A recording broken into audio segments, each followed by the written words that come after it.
We are live again. Again. Okay. I don't know if the people that were with us are going to be able to follow us. Hopefully, they got a new alert for the new live stream. Um, I'm sorry. I would explain. I would think that I would have made a boo boo, but Clearly, we were hacked by outside sources, and Bitch Rhaenyra will not stand for it. Bitch Rhaenyra Nope. knows the truth is out there. yeah, there you go. You want to give them a minute to see if they can catch in, or I'm Pods, come back to the stream pod. yeah, I don't know how to message anybody. And I'm not touching my screen. I really shouldn't. Oh no, one of my. I don't want. Gee, we won't. Nobody knows it but me. It just died. These things happen all the time. It was Russia. Yeah. It was Russia. Baggins.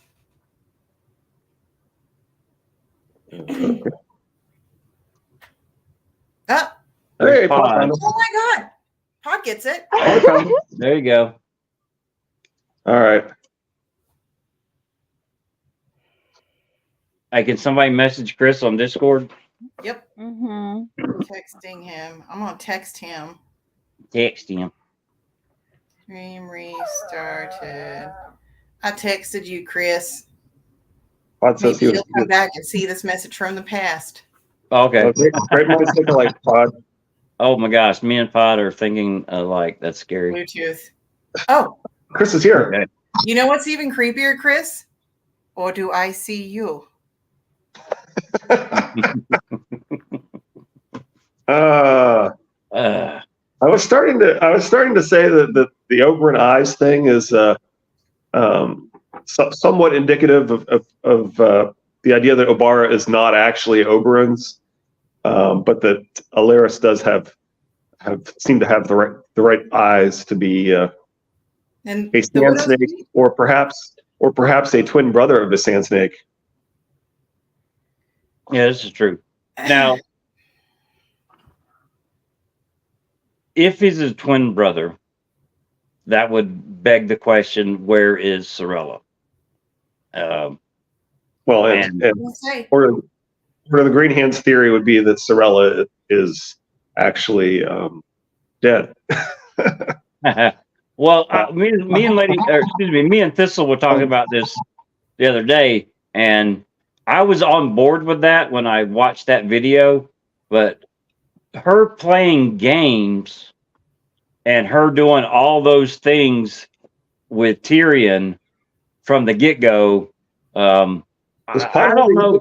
That's an awful lot for her to have to go through just to find out stuff or be Lannister adjacent. Because that, I mean, we don't know how many, which there seem to be quite a few, and how much stuff that they did together, which seemed to be quite a bit, that she would have to do to stay by Tyrion's side. Never actually said Shay, but that's what we're referring to. So Shay would be the I'm no longer on board with Sorella being Shay. I think Shay. Phil thinks that Shay is actually an unacknowledged sand snake. That could be true, or that Shay is working for one of either the Spy Master or Littlefinger, which, giving the things that she does with Tyrion, she could have been a prostitute to begin with before she found out that she was an unknown or whatever sand snake, or that was just the person that Littlefinger found because he has access to all kinds to put her in a position to be his little bird, basically. I think she's always been Tywin's. Yeah, that's true. I mean, I can see that. I mean, why else would he take her back or be with her after Tyrion? Yep. Okay. So anyway, we want to discuss your alternative. No. I mean, let's go over some of the things that make Alaris less masculine and more feminine. Just kind of like somewhere in the in between. I mean, he's definitely very attractive, slender, just like all the other sand snakes. Seems to have a particular weapon of choice, whether it's words, blades, poison, spear, whip, whatever it is. Hers is the bow, of course. And then not just any bow. Not just any bow, exactly. The bow itself is another nod to some Summer Isles. So, Golden Heart longbow. yeah, Golden Heart longbow. I mean, he's got scarlet feathered arrows that don't sound cheap. He's shooting them over water in the mist at rotting apples, meaning whether he hits them or not, he's not getting those arrows back. So there's still coin behind him while he's there at Old Town. And is it mentioned that he either frequently or it buys drinks? Does anybody remember? Well, he definitely buys drinks when they're celebrating his copper link. Right. Okay. I mean, he's got coin behind him. So, but I mean, he's. I would consider him like I would a typical Targaryen. Boys want to be him, girls want to do him, and that was what kind of drew me to my very thin theory that he was actually the was it Aegon the the baby smashed against the wall and hiding, all that stuff. I have since rescinded that theory. That's because that's the fun about all of this is that you form the little fun ideas for however long they last. Yeah. And then when it gets stomped, it just kind of goes away. But yeah, I'm definitely on board with the. Well, I mean, the Order of the Green Hands thing was the name being spelt backwards. George didn't call it in that day. That's too easy. But here's the thing: without which George has bashed but this right here, people talking about it on a forum that can reach a lot of people. The first person to come up with the idea of, oh wait, that's Sorella spelt backwards, basically blew it up to where now everybody knows that Alaris is Sorella spelt backwards. The casual reader, even in a book club, may not have known that. It's a prologue chapter. It has nothing to do with the Sand Snakes, with the Oberon. It's a one-off chapter. Alaris is not even the main chapter where something else big happens, where you see the man with the hook nose again, and you're like kind of piecing that together. And you're like, exactly. As I was getting ready to say, Alaris is not the main character in this. It's Pate, and that's the story of Pate. So he's a secondary character that we don't get that much information about. So the automatic leap to, oh wait, let's take Alaris and spell it backwards, and that's Sorella. I mean, if it wasn't told to me, I definitely would have never thought of it. I mean, there's definitely lots of Jungian influence in the Song of Ice and Fire, and for Young, the Sphinx is the masculine and the feminine and the masculine. So calling him Sphinx kind of implies a feminine aspect there. Right. And then me and Lady Thistle were talking. If he is, excuse me, Thistle, if he is Marwyn adjacent in his accommodations, would be easier for him to continue the charade of being a male, because she's not housed with the regular acolytes or whatever's going on. So she's there, but by the way. What's that? I did find that, by the way. She's in the Ravenry, with Samwell and Marwyn. Yeah. So I mean, she's away from other acolytes and novice and all that stuff of the Citadel. So it's easier for her to continue to portray at being a boy. And not only that, but didn't Miri Mazdur say that she learned from Marwyn, right, at the Citadel?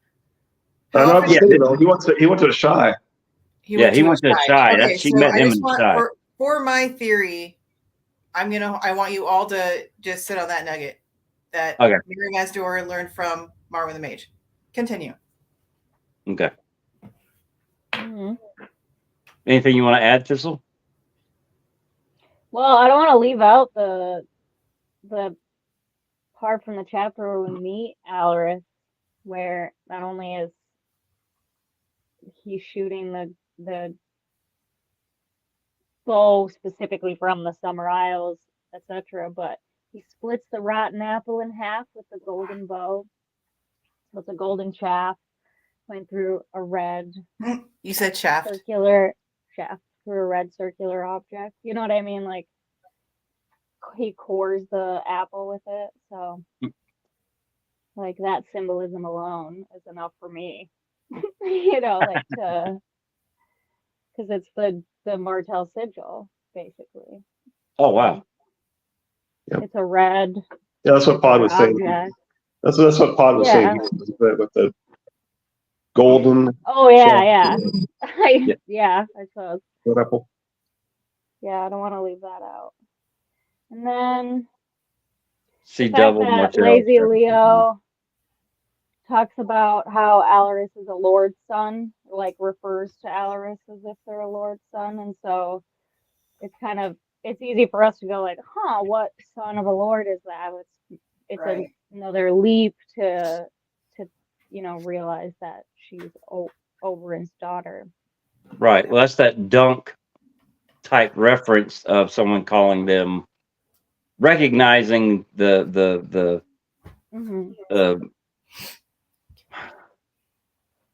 what's the word I'm looking for? A commoner wouldn't act the way Alaris does. I mean, the upbringing, the coming to my castle, all the games, the words and sums and letters, all that stuff. The training is involved with being in the upper class, just like John and Corn Halfhand. I mean, you get that throughout the books that people basically can tell. Okay, yeah, you're definitely more than what you say you are, and you're not doing as good a job as you think you are hiding where you come from, even though in my mind, she would be more concerned about hiding the fact that, hey, Charles, that she is a she more than hiding, okay, I am part of the upper class, even though that she's a sand snake. But in Dorne is not as big a deal as it is in the rest of Westeros, but she would still be considered in Dorne, especially the upper class. I mean, I don't know another word to put. I like the fact that the when Rune uses her to refer to really Aegon VI, that it's Alaris that does the correction.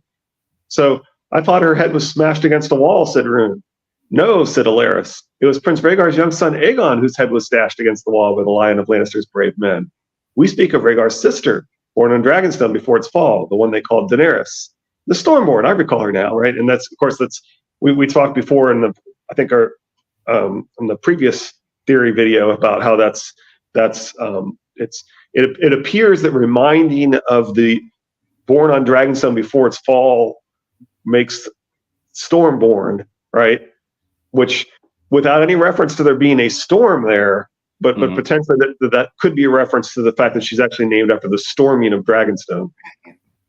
Yeah, that's it. Well, I mean, him knowing the Targaryen basically line that is important for this time period was one of the reasons why I thought that he was actually speaking of himself There would be some irony there, that's for sure. Yeah.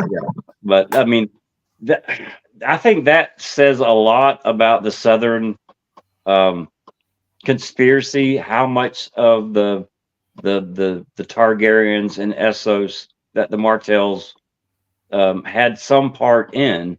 You were mentioning it the other day when they were saying the names of the houses and all that stuff down and coming up with Oberon. Was it the Lemon House or whatever, Lemonwood or Holt. Yeah. House So Holt. I mean, yeah. I think Is it it is. House Holt? I think it is. So Or I no, mean, House. No, you know what? I don't remember. I don't remember either. Yeah, House Dalt is the one with the lemons on the purple bread. Hey, good girl. But yeah, I mean, there's a lot going on from apparently from Danny on that is Martell adjacent. Whether those plans got completely screwed up, Pun intended. or they're moving along on the path that maybe some in Dorne had already anticipated. I don't know. What's Charles say? He says it could be Stormborn is related to the time she was born. There was a social storm chaos happening. That's true. Yeah. Okay. All right. What is your social media was born? What is your theory, Bitch Rionera? So it was actually something that kind of was just an offhand comment that really made me cackle because I've decided I would love this for her. So I'm looking over mentions of Sorella in the books, right? And you're seeing in an Ariane chapter, Sorella turned over rocks, brushed sand from the mosaics, and wanted to know everything there was about the people who had lived there. Sorella was forever pushing in where she didn't belong. Obera wants to set the torch to Old Town. She hates that city as much as our little sister loves it. Unless she returns to Dorne, there's naught I can do about Sorella. Pray that she shows more sense than her sisters. Leave her to her game. And on top of that, you all just mentioned that Miri Mazdor learned something from Marwyn the Mage. And remember in Fire and Blood when Alysanne visited the Citadel and was like, if I weren't queen, I should have liked to have been a maester. Why don't you guys think about letting women in, just like you do the boys? And they all kind of, if I remember correctly, like we're like, oh, cute, like nice, totally will think about it. And they were, So I messaged Thistle last night and I was like, man, wouldn't it be some shit if Sorella is a Laras?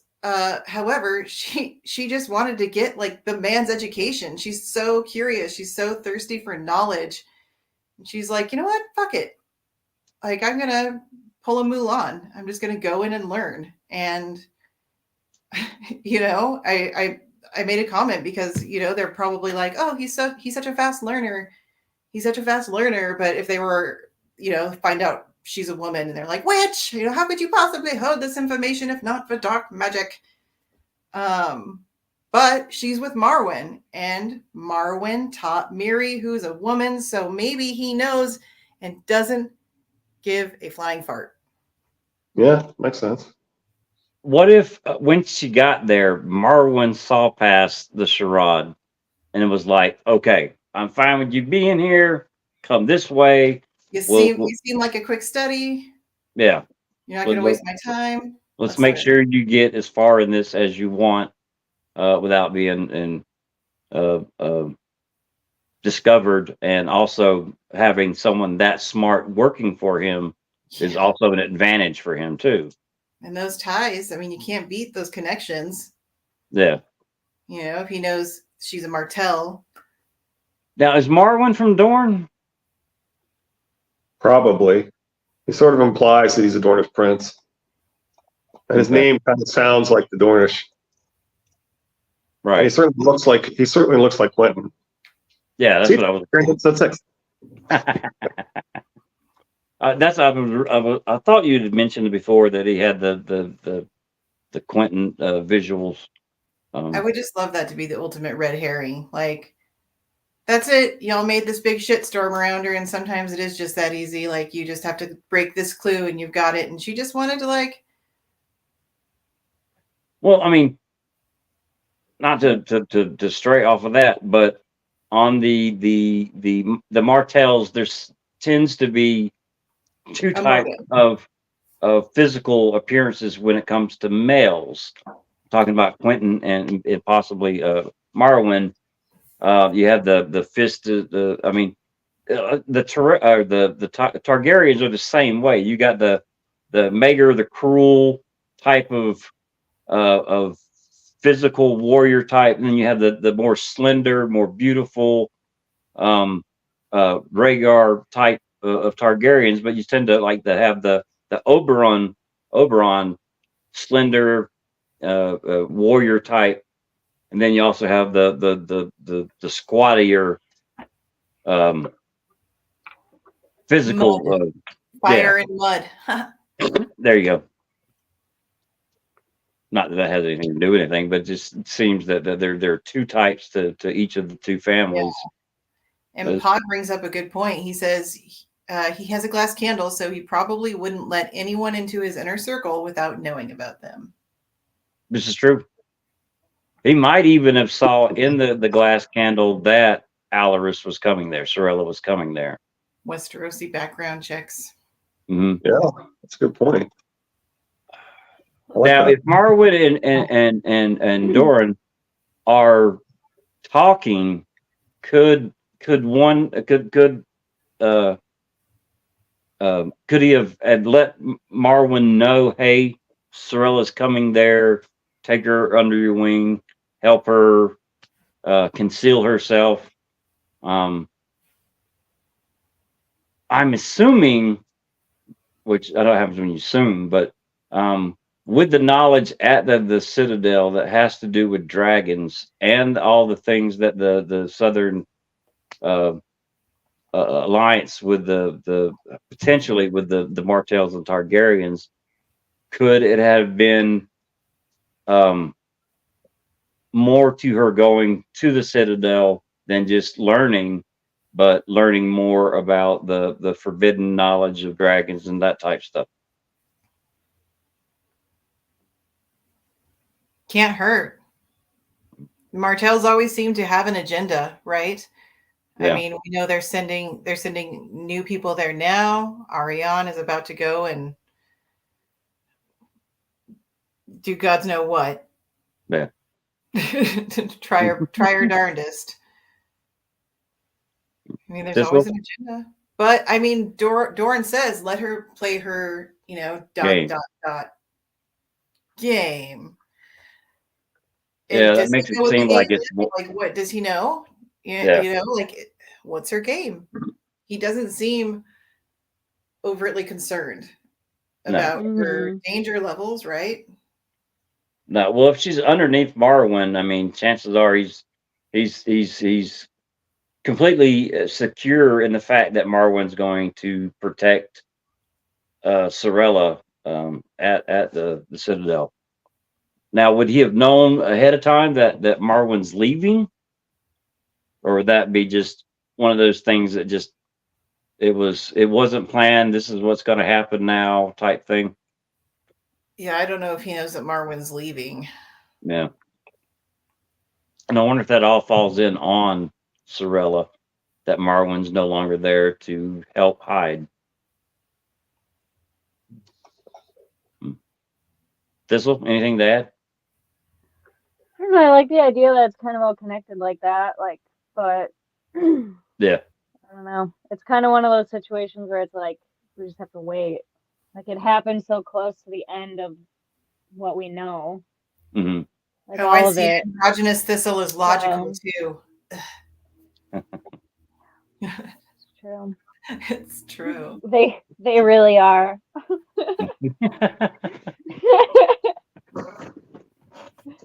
Oh my goodness. All right. Are there any aspects of the Sorella Alaris that we haven't covered? Did we cover the shade sufficiently enough, though? I think so. With dirt, hopefully. What's the It other took me a topic? second. We want to talk about Danny and her miscarriage? Yeah. Is Danny Yeah. pregnant? Alleged miscarriage, I suppose some would say. I think she was pregnant. I think she had a miscarriage. I think she had a miscarriage too. Mhm. Now, was that part of the prophecy, or the you won't be able to have a child until the sun sets here and whatever type thing? It would be her womb quickening again. Yeah. But again, as- Even if Plus, she there's one last thing on the previous topic is that not that many pursue the higher mysteries, and Oberon did, and now Alaris or perhaps Sorella is doing now so. they are too. Yeah, definitely. Mhm. Yeah. Fair enough. What's the motive there? What's the reason? Yeah. So, what were you saying about Danny Thistle? I don't remember. Quickening? So yeah. Okay. Whether it's a part of the prophecy of Mary Mausdor, that was. Trust the Yeah. symbolism. Mhm. And Yeah, I don't really so- consider that. I don't really consider that to be a prophecy. I just consider it a curse. I consider it all like symbolism, like metaphorical and Now, Danny's transformation from the start of the end of the book to where it ended, would that be the lifting of the curse from Mir Mazdur? Meaning going forward that she can have children, and if so, does that mean that the requirements for the curse have been met, as far as where the sun rises and sets, all that type of stuff? Well, the whole thing was when will I get Drogo back, right? And so if the only way that you can consider that to be a prophecy rather than a curse to me would be if you consider Drogon returning to her at the end of the book to be the completion of a prophecy. I don't really interpret it that way, but if you do, then that's as close as you're going to get to Drogo coming back to her, right? Right. Mhm. Well, I mean, I tend to think that in George's own twisted, mirrored way, then yeah, that would be it. That would be Drogon coming back to her and in the mirrored, cracked way that the curse is basically lifted and Drogo is there. So I mean, Charles would like to know if Doran is aware that Sorella is in Old Town. Yes, because he's the one that says let her play her game. Girl Nettles has just rejoined us from the technical failure. technical difficulties. One of the quotes from Doran is, unless she returns to Doran, there's naught I can do about Sorella, save pray that she shows more sense than her sisters. Leave her to play her ... game. A feast for crows. Nettles says, "Hey Charles, Do you want to read the? I think I've got the paragraph if we're interested in reading or kind of the middle of the paragraph. As she splashed her face, she saw fresh blood on her thighs. The ragged hem of her undertunic was stained with it. The sight of so much red frightened her. Moonblood, it's only my moonblood. But she did not remember ever having such a heavy flow. Could it be the water? If it was the water, she was doomed. She had to drink or die of thirst. So anyway, so she's never had that much moonblood is the implication, right? Right. Mhm. the, Yeah, and like her current extenuating circumstances, right? She's hungry, she's thirsty, she's eating random unripe berries that She's are drinking. probably not good for her. Like that kind of stuff can trigger a miscarriage, you know? Yeah. well, also she's eating leftovers from before she descended. She was eating leftovers from Drogon of either extremely overcooked goat or partially cooked goat. So I mean, she has definitely not been eating right. Can anybody pull up the words of Mirror-Mezder's basic curse? Pull them up in my brain. Well, Not certain. I don't want to misquote them. I can't remember. Right.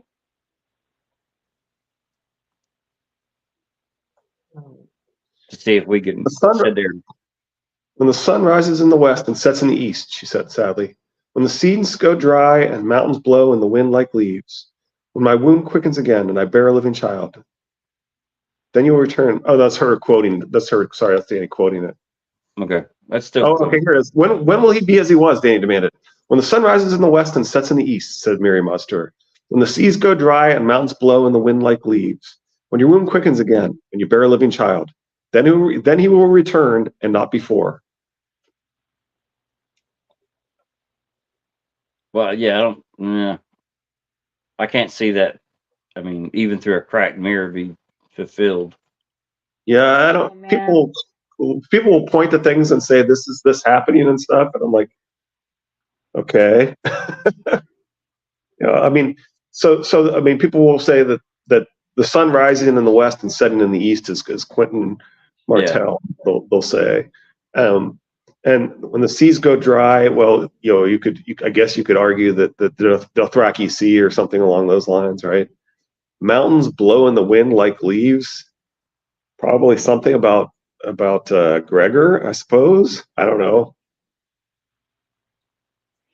But she certainly hasn't born a living child. Yeah, because her womb is just now quickened, and so I mean.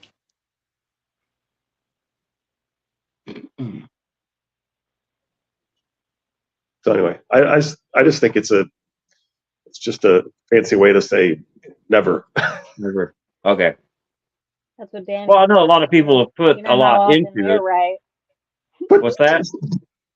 So that's what Danny thinks too, and you know how often they're right. Yeah.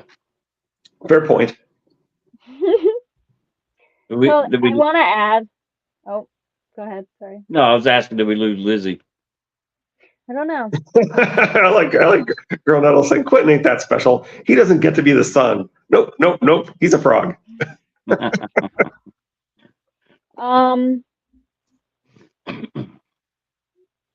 In that Danny chapter, not too long before all this happens, she's told by Resnek Mo Resnek, "You are so radiant today, I fear to look on you." And I'm like, that's a Danny's pregnant clue right there. Oh, wow. Yes. She's glowing.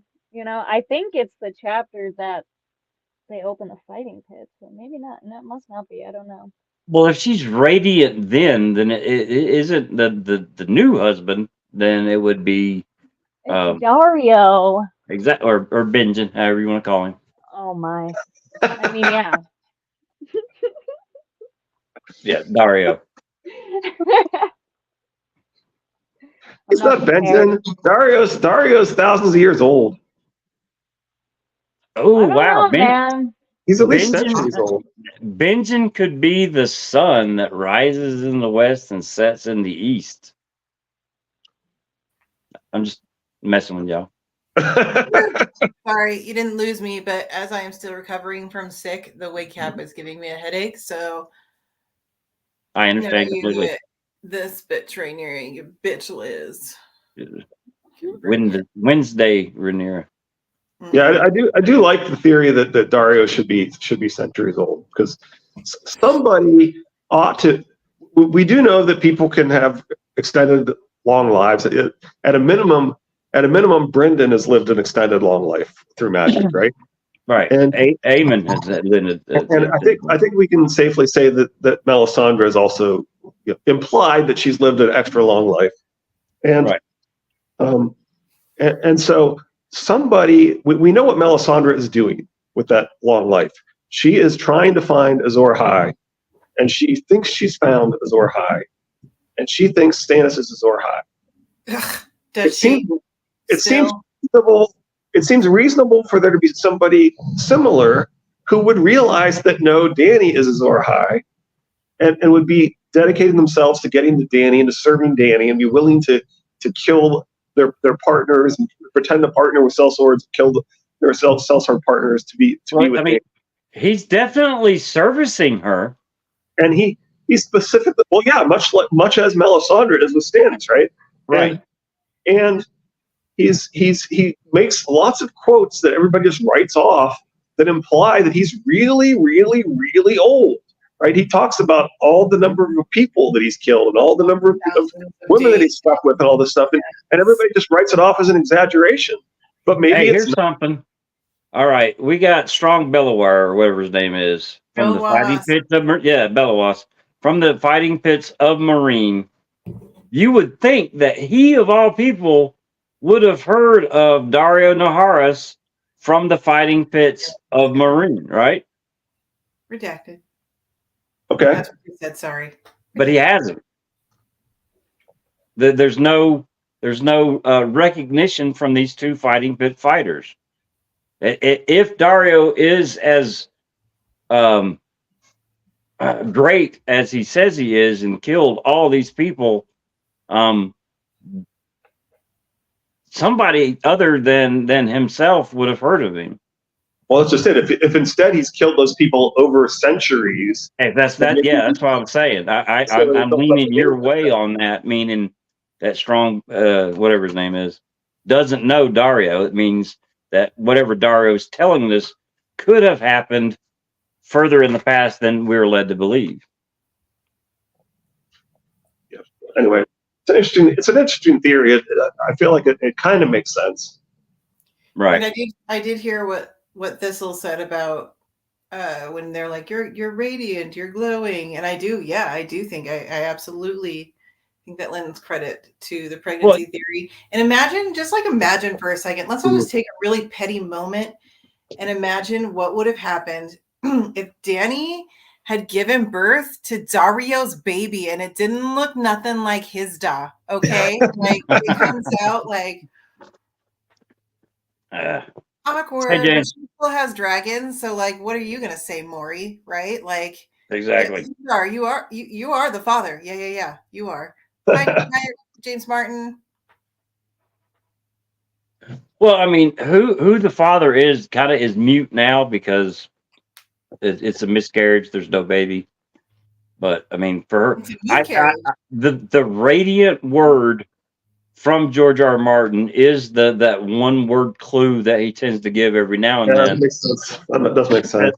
That I think carries more weight than when he sits there and repeats something kind of over and over and over again. So I tend to, that one word right there, just I'm all on board that she was just a miscarriage. And again, I would bring it back to when Richard pointed out at one time, Littlefingers, I confess. It was me, like the confession, the pause, the misdirection. Yeah. I mean, I really think like that's a solid example of, oh man, it's just everywhere in these books. Yeah, the truth teller, I confess. Yeah, he definitely likes to play with the language and tell you blatantly what's going on, and then shift gears to to have the characters and you go off in a different direction. Yeah. But no. Well, I mean, that's why I like my Tormund theories, because we're given one sentence in the books about the Lord Dustin's reactions to seeing. I still love the fact that it's literally 4 paragraphs after. It's a back and forth of. I never took the time to learn how to read, and then John says something, and then he says something, and then John says something, and then he says, I could write with no additional training if I just had a pot of Maester's ink and a goose quill or goose feather quill or whatever it is. I'm like, yeah. Okay. Yeah, he definitely has this. Norman Baratheon says, I never learned how to read. I believe him. But like this guy, not so much. Yeah. No, the fact that he turns around and says, I know how to write, right? Literally 4 paragraphs after he says, I don't know how to read. Would the purpose of her being pregnant and having a miscarriage be to show that Mary Muster was full of shit? Pretty much. That makes sense to me. Yeah. Yeah. They certainly kind of alluded to this in the show as well, right? And Well, you I mean, believed I was just thinking that. I was like, are you going to say it? Are you going to say it when Jon Snow was like, well, she was just like a woods witch trying to scare the shit out of you, right? Like, yeah, they're trying to make it clear that that's certainly their interpretation of what was going on. well, I mean, stop and think about how long Dario has been servicing the queen. servicing. Yeah, I mean, you don't hear. I mean, she doesn't think anything's going to happen. She's not getting any moon tea. Don't boss me, No. Charles. I spit on the show. You know that. Triple spit. I like to use the show as clues as to what George may have said about what's going to happen. And so you have to take you have to take an eye towards like what were they trying to do, because they sure feel like they had a list of things and they were going through and checking things off, and they didn't seem to care about characterization or physics. Yeah, well, they didn't care to build up, cause any suspense to what they were doing. They just seemed to try to get it done as quick as possible. Now, I think just do it. I think that the things that they said George told them, I think they're actually correct. That's what George told them, but George wanted 13 seasons. Yes. To end the book instead of 2 more. But even though Thistles are going to get ready to yell at me, I think that's what the holdup is on Winds of Winter, is the fans' reaction to the things that happen in the show, because they weren't set up properly. You don't get. I'm so sorry. I'm so sorry to cut you off here. But Edward Martin, excuse the fuck out of me. Nettles, my queen. To be Rhaenyra? Bitch, Rhaenyra sits before you. You're gonna say that to my face from behind a screen over a live stream? Dan somehow forgot about the Iron Fleet. Continue. Yeah, we skipped through a bunch of Nettle stuff too, right? I might even get over it one day. One day. Not show club. Mary is a bad midwife who broke the Hippocratic Oath. She is not a prophetess. We're tending. I think most of us are leaning towards this. She's not a prophetess. Yeah. No, I think she just said Not things me. to hurt. She said things to hurt Danny. Uh-oh. Yes, Nettles. I definitely agree with that interpretation. Imagine if Mary said never instead of poetically. Yeah, I just think she was trying to hurt Danny. Yep. Were you thinking Thistle? No. Stay on the live stream.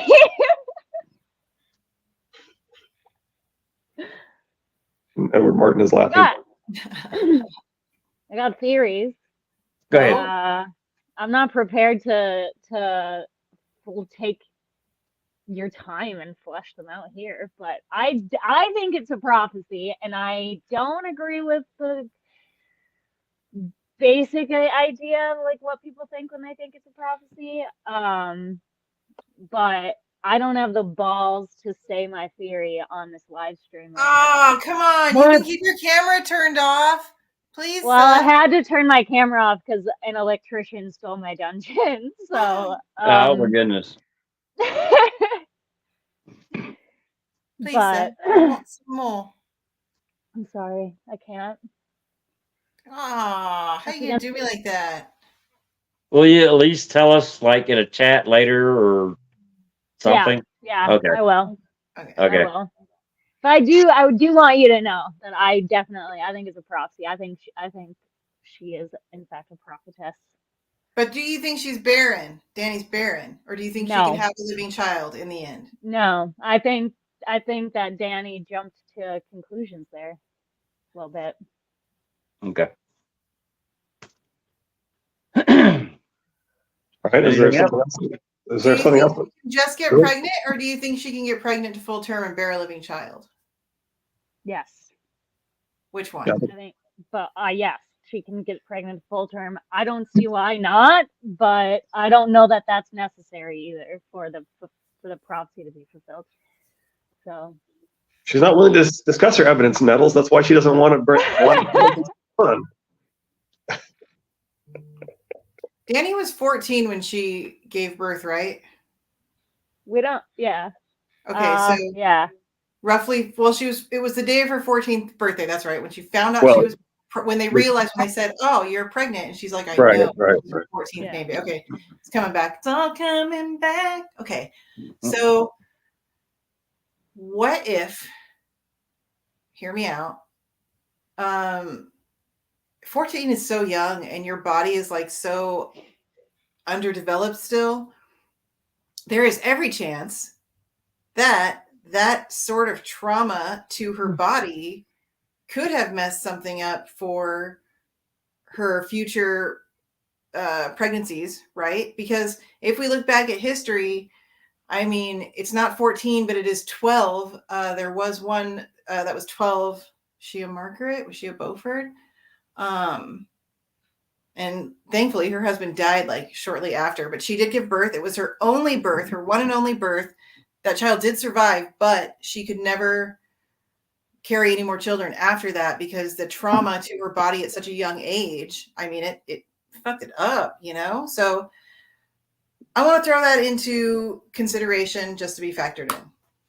A lot of trauma for a 14-year-old to experience. Physically. Yeah, see, I don't think Danny's going to have another child.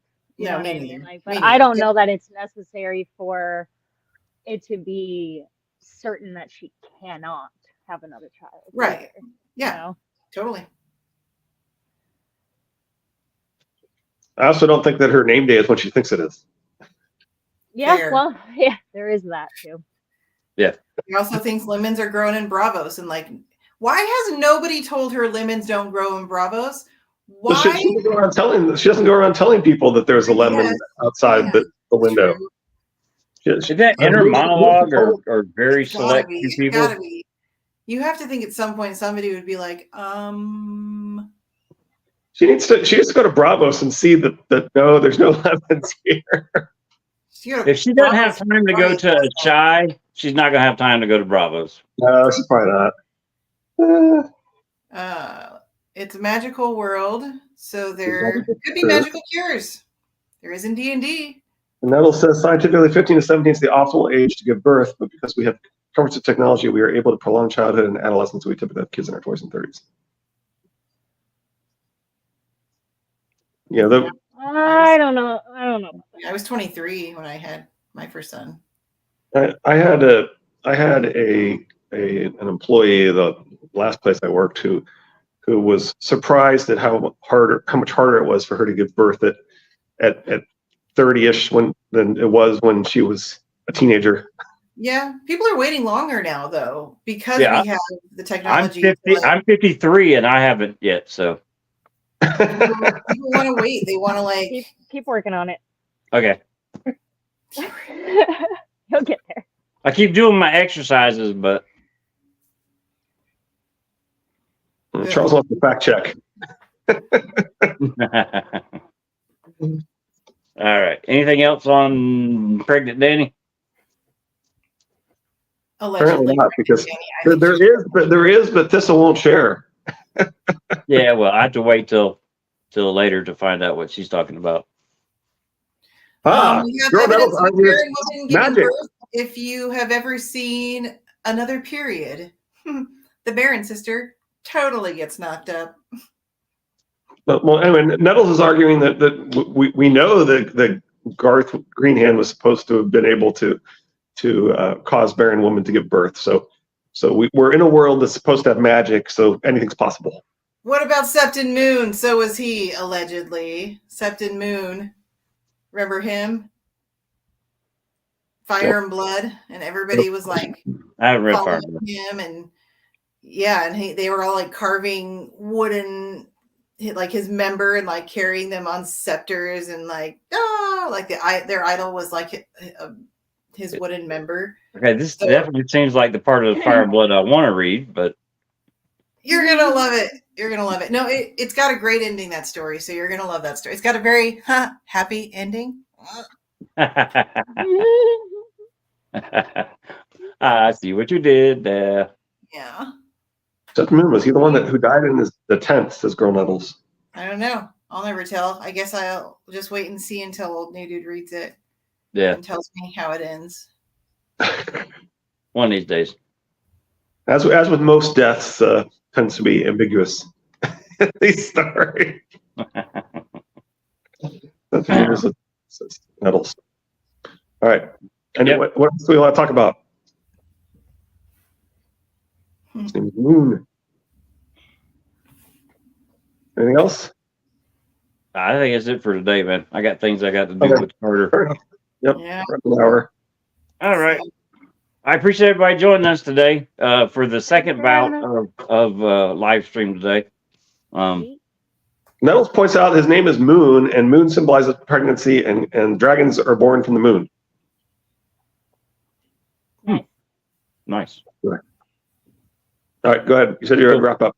Yeah. I appreciate everybody joining us, especially on this second live stream for the day. Thanks, Thistle. Thanks, Bitch Renera. Thanks, Richard. We appreciate it. I don't think Sanji made it back with us, but Nettles, Charles, Pod, Chris, we do appreciate it. And Jeffrey, I didn't see you out there, Jeffrey. So when you watch this later, I know. And I know that she knows that she knows. Jeffrey? Does she know that you know that she knows? There you go. Shame. All right. We'll see everybody on Friday. Thank you and enjoy the rest of your hump day. Hi, Talking about Danny pregnant on hump day. oh, hey-o. All right. Y'all be good. Bye. Bye. Bye. Bye.